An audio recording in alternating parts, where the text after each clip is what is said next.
마이크 상태가 굉장히 안 좋네요. 제가 잘 못 만져서. 오늘 아침에 이렇게 사람들이 적지요. 우리 염태경 장로님께서는 코로나에 걸리셨다고 그럽니다. 예, 아마 올해 들어서 제일 적은 인원이 나와서 오늘 새벽 기도회를 하고 있는 것 같은데요. 그래도 하나님께서 우리에게 큰 은혜를 주시기를 소원합니다. 읽은 말씀은 오순절 성령이 임했을 때 나타날 수 있는 하나님의 사람들의 축복을 아주 강력한 비유로 이야기를 하고 있습니다. 그리고 동시에 하나님의 말씀이 선포되고 성령이 역사하는 그 자리에서 하나님을 끝까지 거부하는 사람들에게는 그것이 얼마나 큰 저주가 될 수 있다라고 하는 그 역시 오늘 본문에서 말씀하고 있습니다. 어제 아침에는 회개가 무엇인가, 사람에게 일어날 수 있는 가장 위대한 일은 우리가 하나님을 알게 되고 내 자신이 죄인인 줄을 깨닫고 가는 삶의 걸음을 바꾸는 것이라고 말씀을 드렸습니다. 다시 한번 점검하지만 회개는 단회적인 사건이 아니라 전 인생에 걸쳐서 이루어지는 지단한 총체적인 삶의 목표를 바꾸었고 만들어가는 과정이라는 사실을 어제 아침에 여러분에게 제가 강조하며 말씀을 드렸습니다. 그래서 우리에게는 무슨 한번 회개하고 간증하고 이런 게 아니라 평생 동안 가야 하는 길. 구원파는 한번 회개하면 회개할 것이 없다고 말을 합니다. 아닙니다. 그게 바로 구원파의 단점이고 맹점입니다. 우리는 회개가 필요하고 또 이 회개의 그 중심 속에서 들어와 보면 예전에는 큰 것만 죄라고 생각을 했지만 아주 먼지 같은 것도 죄라고 느낄 정도로 우리가 거룩해지고 죄에 대해서 예민해지고 또 여전히 죄를 짓는 허물들이 우리에게 있어도 예전에는 그 뻗당기는 시간이 많았지만 지금은 그 간격이 하나님께로 돌아와 회개하는 간격이 더욱더 짧아지는 이런 것들로 제가 회개를 여러분에게 설명을 해드렸습니다. 오늘은 이 말씀 속에서 우리가 생각해야 될 부분은 이렇습니다. 한번 말씀을 보면 노를 베푸시며 견책하실 것이라 불과 칼로 모든 혈육의 심판을 베푸신즉 여호와께 살육당할 자가 많으리니. 무서운 말씀입니다. 살육을 당한다. 칼로, 불과 칼로. 그리고 견책한다. 하나님이 화를 내신다. 이런 말씀 우리가 좀 깊이 오늘은 좀 생각을 해보도록 하겠습니다. 성령의 역사가 우리 안에 임하면 마음속에 불같은 회개가 일어납니다. 그리고 죄라는 것을 다 토하여내지 않으면 견딜 수 없는 그런 상태에 우리가 다다르게 되어집니다. 그런데 이것으로 우리가 다 되지 않습니다. 내면의 깨우침만으로 우리 자신들이 하나님의 사람으로 변해가는 과정이 너무 더디기 때문에 하나님께서는 외부의 어려움들을 사용하셔서 우리로 하여금 크게 만드십니다. 우리 자녀들이 자라나는 과정들을 유심히 들여다보면 아프고 나서 쑥 자라는 걸 느껴요. 그죠? 그리고 어려운 그 고통들을 당할 때 사람은 자라나게 되어 있어요. 군 생활이 아무것도 아닌 것처럼 생각하는 사람은 사실 아무것도 아닐 수 있어요. 그런데 저는 제 인생에서 신앙도 크고 사람도 큰 사건이 군대만큼 없는 것 같아요. 제가 어제 아침에도 제가 군대에 들어갔을 때 그 고참에게서 예배 가지 말라라고 하는 그걸 통해서 굉장히 얻어맞고 아주 굉장히 따돌림을 많이 당했지만 그때 제 신앙이 엄청나게 자라났어요. 그리고 그 어려운 훈련, 군대 들어갈 때는 한 78kg 정도가 됐었는데 훈련소에서 8주 훈련 딱 받고 나서 69kg로 몸무게가 뚝 떨어져 버렸으니까 훈련도 참 어렵고 힘들었어요. 근데 지나고 보면 그때 그런 훈련들 내 스스로가 하려고 하면 못했어요. 군대니까 강압적으로 시켰으니까 그걸 할 수 있었고요. 그때 제 자신이 굉장히 많이 커서 이것도 견뎠다면 그까짓 거야 못 견디겠어? 라고 하는 이런 것. 신앙생활 하는데 그때 그 이후로 보면 문제가 나에게 있지 다른 사람에게나 어떤 상황 때문에 내가 주의를 못 지킨다거나 예배를 못 한다거나 헌금을 못 드린다거나 그건 다 내 문제이지 사실은 외부의 문제가 아니라는 사실을 그때 군대에 있을 때 대차게 군 생활을 하면서 이제 알았어요. 그게 저를 그만큼 잘하게 했다라는 것.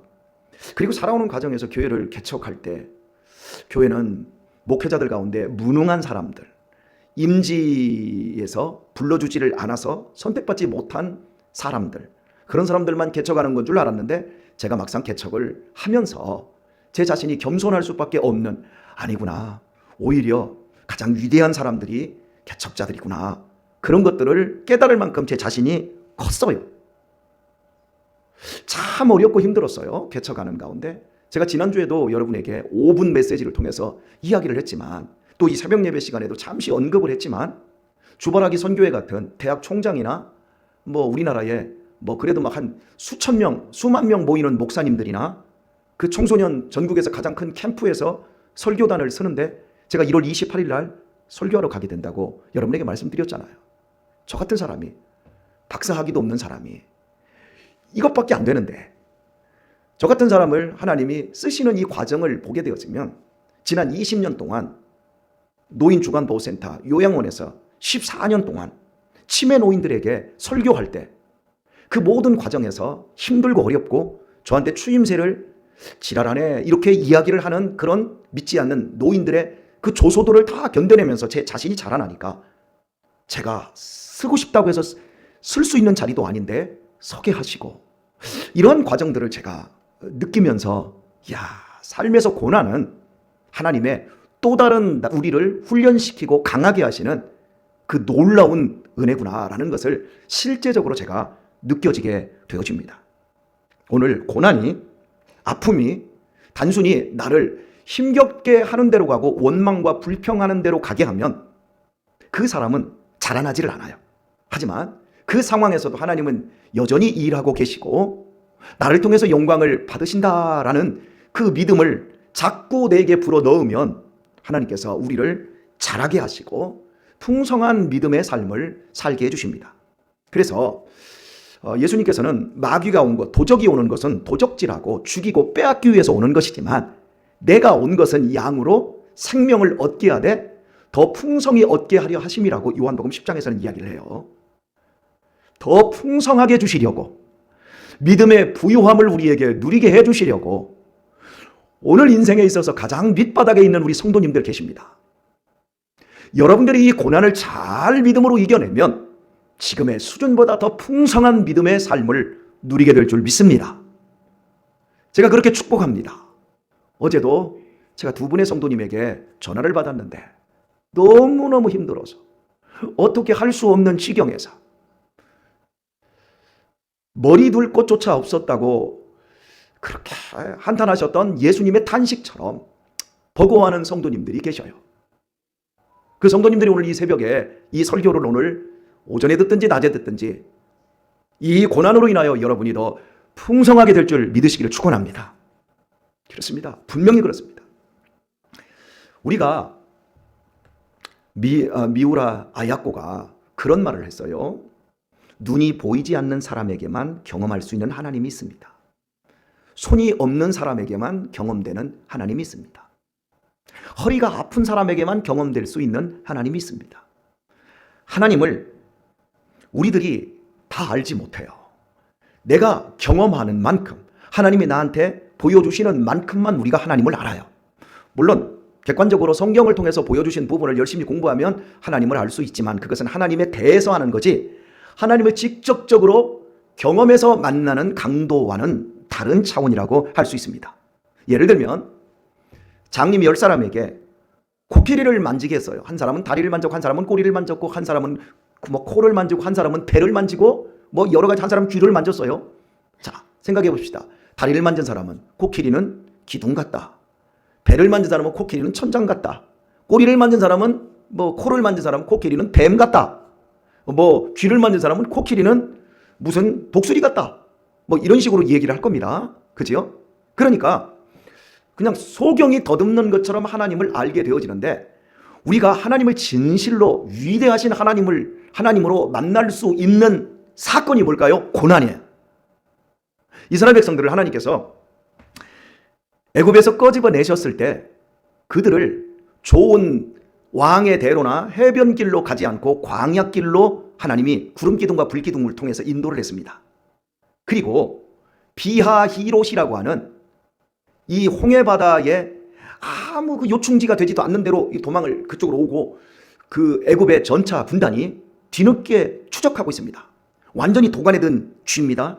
바닷길은 홍해 바다를 우리가 사진에서 이렇게 볼 때 이쪽 바다에서 저쪽이 보이잖아요. 안 보여요. 비하히롯에 가게 되면 홍해 바다를 건너려면 32km예요.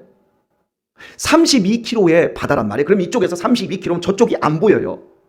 32km면 일반인이 저같이 건강하고 잘 걷는 국토 종단하는 사람이 하루 종일 걸으면 아침서부터 8시간, 9시간을 줄기차게 쉬지도 않고 걸어야 건너갈 수 있는 게 홍해바다야. 그러니까 우리가 홍해바다에 대한 이 출애굽에 대한 어떤 그림 모세가 막 이렇게 들고 있고 지팡이 들고 있고 쫙 갈라지는 이런 사람들이 건너가는 게 있잖아요. 그건 무슨 개울 건너가는 거예요. 진짜는 32km란 말이에요. 그러니까 200만 명이 넘는 사람들이 그걸 건너갈 때 밤새도록 동풍이 돌고 이게 32km예요. 그러니까 10시간 뭐 20시간도 더 걸릴 수 있는 시간이에요. 거기를 건너갈 때 생각해 보세요. 이스라엘 백성들이 하나님이 우리를 구름 기둥과 불 기둥으로 인도하시면 편안하고 따뜻하고 좋은 것으로 인도해야지 어떻게 이렇게 바다 가운데에 처박아 놓고 뒤에서 애굽의 전차 군대가 들어와서 우리 다 죽게 만들었다 거기서 다 원망하려고 할 때 홍해 바다를 하나님이 갈라버리는 거예요. 그 고난 앞에 서본 사람들, 오늘날 너희는 가만히 있어 여호와께서 행하시는 일을 보라. 그 고난의 현장에 들어가서 곧 죽을 위기 가운데 있을 때 그들은 하나님이 얼마나 위대하신 하나님이신지, 바다를 32km의 바다를 갈라서 이스라엘 백성들을 모두 건너게 하시고 애굽의 전차 군대를 모두 바닷물에 수장시키는 이걸 보고 그들은 반대편으로 건너가서 미리암과 여인들이 소고를 치며 하나님의 크신 일을 찬양하는 거예요. 강을 건넜을 때 이스라엘 백성들이 신광야로 인도받습니다. 물이 없어요. 먹을 게 없어요. 여러분, 배고픔의 고통, 목마름의 고통, 그런 현장에 들어갔을 때 드디어 목마름을 해결하시고 먹을 것을 하늘로부터 만나로 내려주시는 하나님을 만나는 거예요. 많은 사람들이 고난이 없기 때문에 하나님을 못 만나요. 신앙생활을 교회에서 그냥 여기 와가지고 예배 한번 드리고 그냥 막 억지로 막 자식들 끌고 와가지고 막 이렇게 앉혀놓고 이걸로 막 용돈 주고 이걸로 우리가 자식들에게 신앙을 훈련을 시키면 나중에 남는 게 아무것도 없어요. 왜? 내가 만나는 하나님이 없는 거예요. 내년에는 제가 우리 애들을 좀 데리고 단기 선교도 좀 가고 막 단기 선교도 가는데도 참 힘든 곳에도 한번 가보고 이렇게 해서 우리 애들이 삶에 대해서 고난 앞에서 하나님이 어떻게 우리의 인생을 축복하시고 역사하는지를 좀 알려주고 싶어요. 그러니까 고난이라고 하는 걸 버리면 안 되는 거예요. 고난은 C.S. 루이스가 얘기한 것처럼 하나님의 확성기예요. 우리가 못 알아듣는 거예요. 말로 해서는 못 알아들으니까 하나님이 막 확성기에다 대고 우리에게 막 소리를 지르는 거예요. 막 뒤로 넘어 자빠질 정도로 그렇게 만들어 놓으면 결국에는 하나님의 음성을 듣고 우리 자신들이 변하여 새 사람이 되고 더욱더 하나님께서 원하는 믿음의 길을 가게 되어지는 겁니다. 그러니까 이 땅에 수없이 많은 재앙들이 일어나는 거예요. 그 재앙을 통해서 하나님의 진노와 하나님의 심판을 우리가 깨닫는 거예요. 그래서 내가 죄인이지, 오직 예수님 외에는 나에게 소망이 없지, 내 미래와 현재의 그 모든 그 평안과 그 보호는 오직 예수님 외에는 없지. 그런데 믿지 않는 사람들은, 이게 믿음이 약한 사람들이나 믿음에 대해서 거부하는 사람들은요, 그냥 말로는 안 돼요. 그러니까 하나님께서 그때 이렇게 막 잡아버리는 거예요. 세계에서 가장 강한 나라가 어떤 나라지요? 미국이라는 나라예요. 미국이라는 나라는 그 본토가 한 번도 침공을 당하지 않았지요. 미국이 나라는 세워지고 멕시코 전쟁 이후에. 그러다가 9.11 테러로 비행기가 쌍둥이 빌딩을 폭격을 하는, 그러면서 미국인들이 두려움에 빠져버렸어요. 미국 본토도 안전하지 않구나. 사람들에게 그런 재앙을 통해서 깨우침을 주는 거예요. 그 두려움. 그래서 9.11 테러 직후에 많은 사람들이 교회로 다시 돌아오게 되었습니다. 그리고 나서 이제 그 탄저균병이 또 미국에서 돌기 시작하고 계속 두려워지는 거죠. 코로나19 사태를 통해서 우리는 세계가 안전하지 않다라는 걸 깨달았어요. 여러분, 코로나 오기 전에 2019년, 18년 그 무렵에요. 어떤 그 내용이 주를 이루었냐면, 우리가 화성으로 이주하는 계획, 그리고 우리 그 인간의 평균 수명을 150세까지 늘릴 수 있다. 의학이 그렇게 지금 우리를 만들어 간다. 이러면서 지구를 버려도 되고 그리고 우리는 150살까지 살게 되어지고, 그리고 몸에 AI 이런 기계들을 장착을 하게 되어지면 관절 이런 것들을 우리가 150세까지 넉넉하게 건강하게 쓸 수 있다. 그러면서 인간에게 온갖 장밋빛 이 환상을 심어주었거든요. 그런데 코로나가 딱 오니까 그 말들이 쑥 들어가 버렸어요. 왜? 사람들이 떼거지로 죽는 거예요. 그러면서 우리는 생각을 해야 됩니다. 아, 마지막 때가 가까워 왔구나. 그래서 요한계시록을 보게 되면 이 7가지 재앙들이 진행되어지는 이 순서들을 보게 되어지면 다 그 재앙이 처음에는 4분의 1, 3분의 1, 그러다가 이제 남은 것들을 다 쓸어버리는 이런 재앙으로 점진적인 형태로 나아가요. 그러면서 거기에서 그 중간에 있는 말씀이 뭐냐면 끝까지 견디는 자는, 예수님을 붙잡고 끝까지 견디는 자는 구원을 얻으리라, 이 말씀이 중간에 있어요. 오늘 우리들에게 주고 있는 하나님의 말씀은, 오늘 우리가 말씀으로만 계속 가게 되면 그 안에서 우리가 진짜 하나님을 경험할 수 있는 기회가 없어지는 거예요. 그래서 많은 고난과 많은 재앙들이 우리의 삶에서 계속해서 펼쳐질 겁니다. 이 코로나19라는 재앙이 끝이 아니라 이것은 어쩜 시작입니다. 제가 여러분들에게 수년 전부터 말씀을 드렸던 것 중에 하나가 뭐냐면, 이 코로나가 끝나지 않을 거라고 제가 말씀을 드렸어요. 그러면서 이것은 애굽에서 7년 흉년이 시작될 때 7년 흉년의 이제 시작에 불과하다고. 그렇습니다. 하나님은 이 세상 사람들이 더욱더 강팍해지고 있기 때문에 우리는 코로나19라고 하는 상상도 못했던 일들을 경험을 했고, 앞으로 더 많은 것들을 경험하게 되어질 것입니다. 오늘의 말씀을 맺도록 하겠습니다. 하나님은 우리들에게 말씀을 통해서 진리의 길을 알게 하시고 성령의 감동으로 말씀에 순종하여 믿음의 복된 풍성한 삶을 살게 해 주십니다. 그러나 이것으로는 우리 자신들의 성장과 그리고 믿음의 삶이 빠르거나 신속하게 이루어지지 않기 때문에 고난이라고 하는 것을 통해서 우리를 그 풍성한 믿음의 세계로 극대화시키십니다. 고난이 옵니까?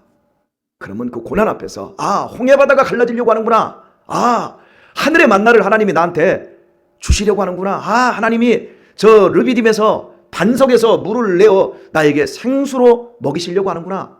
여러분, 고난이 왔을 때 하나님, 왜 이 고난이 나에게만 왔습니까? 하고 원망하고 불평하기보다 도리어 하나님, 이 고난으로 인하여 하나님의 확성기 앞에 서게 해주셔서 감사합니다. 하나님, 나로 하여금 잘 자라나도록 함께하여 주옵소서. 여러분, 고난을 잘 읽어내시고 그 고난으로 인하여 더 잘하시고 풍성한 믿음 생활을 하실 수 있기를 우리 주 예수님의 이름으로 축원합니다.